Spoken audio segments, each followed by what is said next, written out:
Thus far in this series, we have talked quite a bit about what words mean, as well as about the different kinds of meaning we mean when we use the word meaning. In this video, we'll briefly consider where and how the words we use got the meanings we attribute to them. It is easy to feel that words must have some sort of meaning quite apart from what is intended by the people who use them. This notion is reinforced by the way we talk about words. We say things like, "The dictionary says that that word means this," or "What decimate really means is to destroy every 10th one." Or we may even tell someone, "That's not even a real word." It's almost as though we believe that there is some authority somewhere, a person or a committee or a book, that can tell us once and for all what words are really supposed to mean. And frankly, the alternative is a little unsettling. If someone can't, with finality, tell us what a word means, can we ever be sure we're getting the meaning right? Let's take a few minutes to think about a few candidates for who or what this authority might be. First off, what about the dictionary? In our culture, when we need to decide on what a word means, the dictionary is the first place we turn. We rely on dictionaries to tell us not only what words mean, but also how they should be spelled and even pronounced. And we hold ourselves to what the dictionary tells us. Whether it's playing games, or in school, or in court, or in Congress, people in our culture are expected to use words in accordance with what's in the dictionary. One problem with this theory is that not all languages have dictionaries, and yet words in those languages have meaning. In fact, hundreds and maybe thousands of languages have no written form whatsoever, but nevertheless people use words in those languages to express meaning with as much confidence as we use English. Clearly, dictionaries cannot be the source of the meaning of words. In fact, people who compile dictionaries base the definitions they include in their dictionary on the way ordinary people use words. They even add new definitions when they notice that enough people are using a word in a novel way. Another idea is that words mean what they have always meant. By this point in the video series, you know that there are problems with this theory as well. We've already seen examples of words collecting new meanings as new things and ideas and contexts come into being. But words don't only gain new meanings. As time goes by, they can also lose old ones. Let's take 3 words as examples. Can you define the words girl, meat, and nice? These are pretty simple everyday words for most English speakers, but the fact is, what is meant by each has changed over time. Girl has been an English word for a long time, but back in the 14th century it could refer to a child of either gender, and was used not just for female children.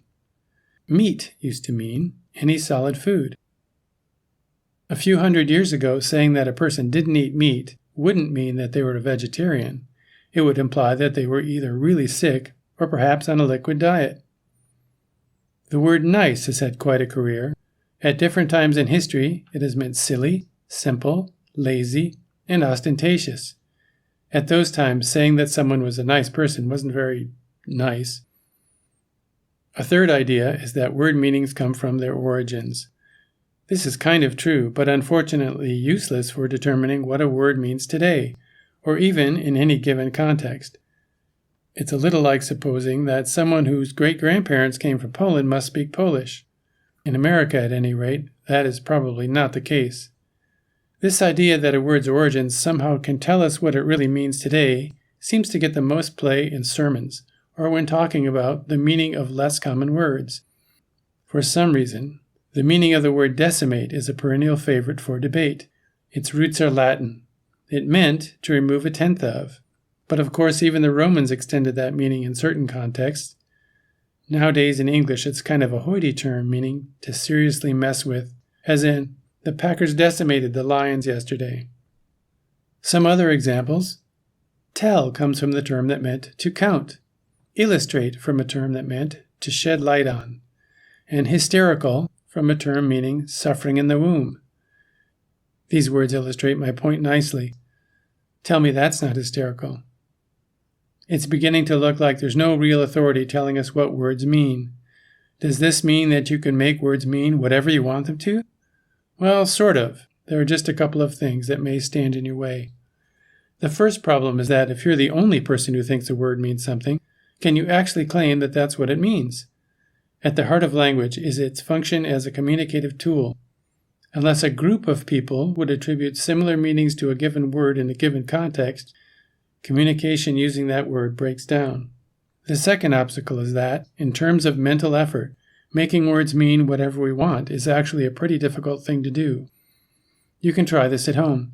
Pick 5 common words and see if you can consistently use them throughout the course of the day with meanings that are completely different from their normal usage. Most adults, and almost all kids, can succeed at this most of the time, but you have to constantly be thinking about the changes you're making. If, however, you try to do this with 50 words or 500, you find that the processing effort becomes unbearable, and the pressure to revert to established tracks of natural language is irresistible. Why is this? It's because when we learn a language, especially our first language, we build neural networks in our brains that carry the load of the task of communication. These structures make it so we don't have to pay conscious attention to the mechanics of grammar, pronunciation, and decoding meaning, but can instead think about what we're talking about. Learning a language, especially your first language, is a little bit like finding your way through the woods. At first it's tough going, but as the place becomes familiar and you use the same routes to get to the same places again and again, you create paths that gradually get upgraded into roads, until eventually you can move around with a minimum of effort. Once you speak a language fluently, trying to radically change the meaning of the words you know is a bit like leaving an established pathway to hack your way through the forest, or trying to move a paved road from one place to another. It turns out that, after a point, we can't make words mean whatever we want after all. It's just too much work. These neural networks that enable language get built through our experiences with language in social settings. The process actually begins before birth, as we hear the voices of our mother and other people in her environment. Things really get rolling once we hit the air, when people begin to speak to us directly, often modifying their language in ways that actually help us catch on. The first context we learn words in is usually that of the family. Eventually, we start to experiment with using words ourselves. We might, for example, form a hypothesis that the 4-footed chap with all the fur is called Duke. Once this is confirmed, we'll try using the term for everything on 4 feet. Feedback from people around us helps us modify our hypotheses by letting us know when the term is appropriate and when it isn't. In the early stages, we learn language a few words at a time, from people we have stable relationships with in specific situations. Does this sound at all familiar? As it happens, we are simultaneously acquiring culture and worldview as well. The context in which we learn what words can mean and what they can't mean are pretty much identical to the context in which we will attribute meaning to words later on. As we get older, the circle of people we learn from usually gets wider. Our friends and neighbors play more of a role, and we may begin to learn that some of the ways our family has been using language are not the same as the ways others around us do. More and more, media introduces us to an even wider range of language use from across the country and around the world, even across time if we watch old movies and such. We also find ourselves in a variety of settings where these circles intersect and where specialized words or specialized meanings of common words are used. For example, the word jump means something predictably different when playing at the beach, starting a car with a dead battery, or playing checkers. Similarly, the word jack has a variety of possible meanings, but the context in which we learn each helps us infer which is intended when the word is subsequently used in similar contexts.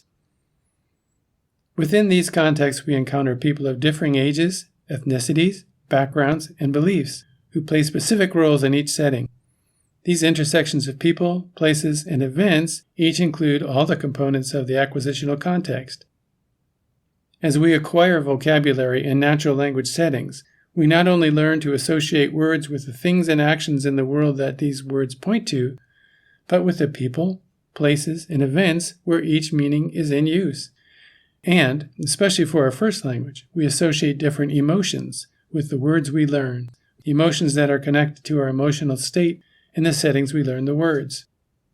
Learning the meanings of words in this way not only allows us to associate different meanings with the same word in different contexts, It also allows us to associate ideas and feelings with people who might use different words than we do for everyday things. Take this item for example. Are you more likely to call it a binky, a pacifier, or a dummy? How about this lady? Is she Nana, Grandma, or Granny? Is this sandwich a po' boy, a hoagie, a hero, or a sub? Is this a sneaker, a tennis shoe, or a trainer? Do you drink at a bubbler, a water fountain, or a drinking fountain? Is this a faucet or a spigot? Do folks where you come from drink soda, soft drinks, pop, or Coca-Cola? What do you think and feel about people who use the other words? Sometimes words are deeply tied, not only to our own sense of identity, but to our perceptions of people who use different words than we do to talk about everyday things. So where do words get their meanings? The best answer seems to be from the community of people who use them.